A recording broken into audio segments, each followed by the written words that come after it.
güneş doğsa da içim hep karanlık. Ne umut kaldı ne de eski benlik.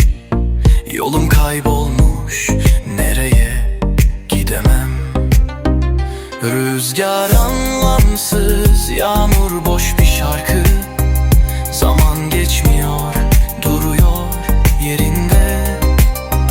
Kırılmış bir dal gibi savrulup sessiz çığlıklarım boğulur içimde. Geceler uzun, sabahlar anlamsız. Gözlerimde solmuş eski hatıra. Bir gülüş arardım kalbimde bir iz. Ama her şey kaldı yarım yarıda.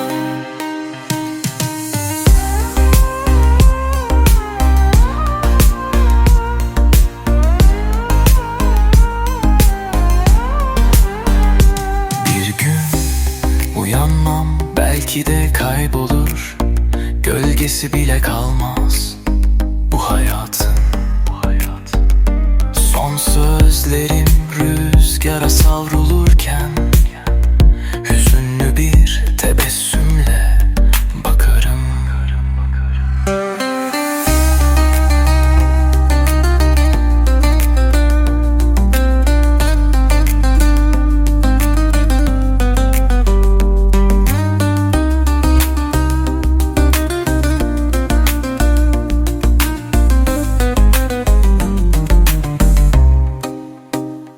Geceler uzun, sabahlar anlamsız.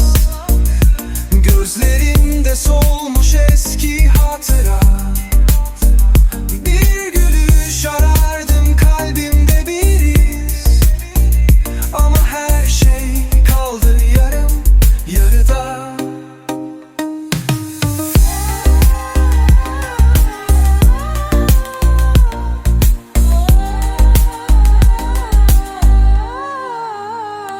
Bir gün uyanmam, belki de kaybolur. Gölgesi bile kalmaz